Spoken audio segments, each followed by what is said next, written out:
In July of 1518, a woman named Frau Troffea walked into a narrow street in Strasbourg and began to dance. She had no music. She had no partner. She could not stop. Within a week, 34 people were dancing alongside her. Within a month, the number had climbed to 400. Some of them danced until their feet bled through their shoes.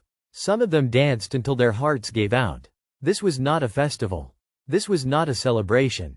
People were dying, and nobody could explain why. And here is what they never told you in school.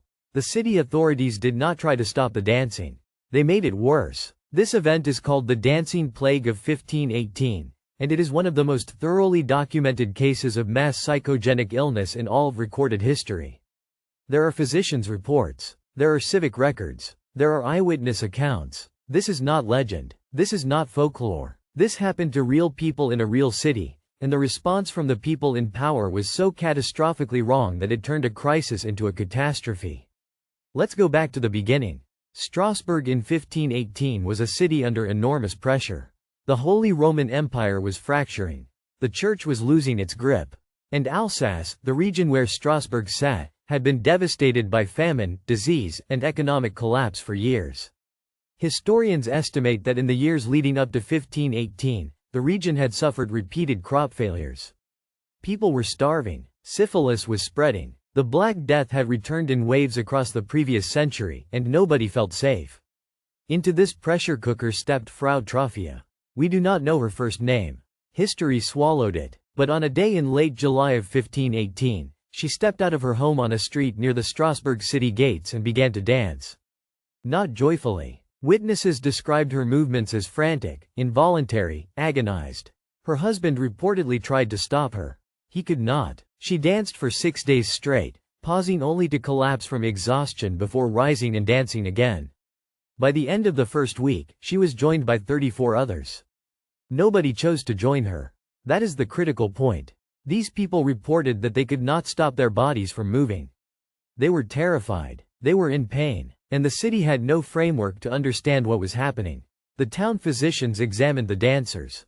Their diagnosis was delivered with complete confidence and total wrongness. They declared it was caused by hot blood. Natural causes, they said. And their prescribed treatment was to let the dancing run its course. More than that, they recommended that the city provide the dancers with music and a stage. Their logic was that continued movement would purge the illness from the body. So the Strasbourg City Council, following medical advice, hired professional musicians. They cleared a grain market and a guild hall. They brought in dancers to keep the afflicted company.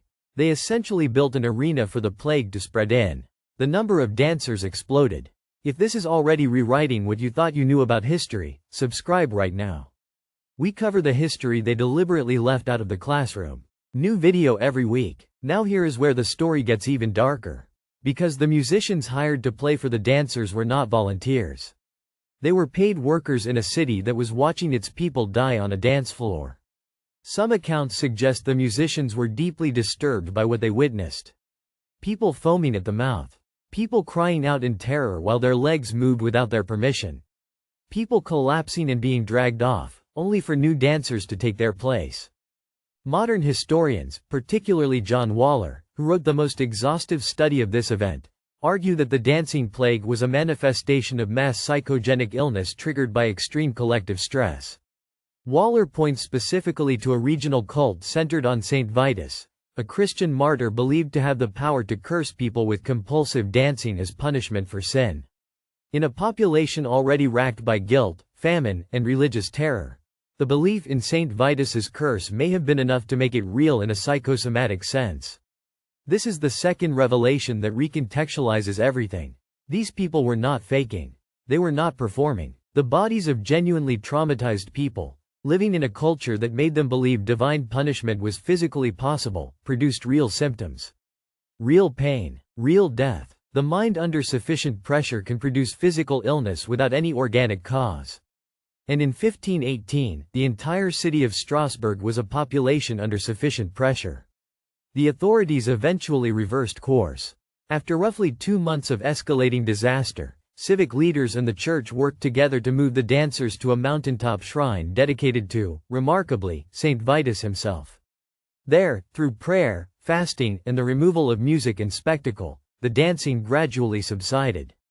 By September of 1518, it was over. We do not have a precise death toll.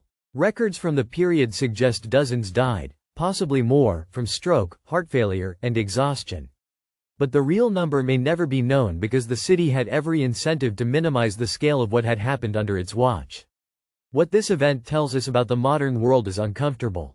Mass psychogenic illness did not end in 1518. It has been documented in schools, factories, and communities across every century since. The mechanisms are the same. A population under severe stress. A shared cultural belief system that provides a framework for the illness.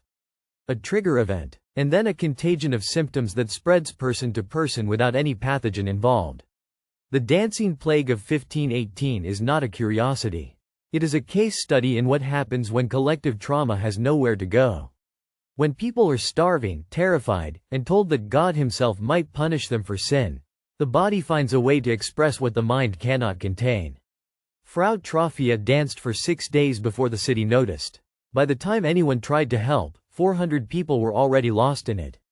If this story shook something loose for you, hit subscribe. Every week we go back to the moments history tried to bury and we pull them into the light. The real stories are always stranger than the ones they taught you.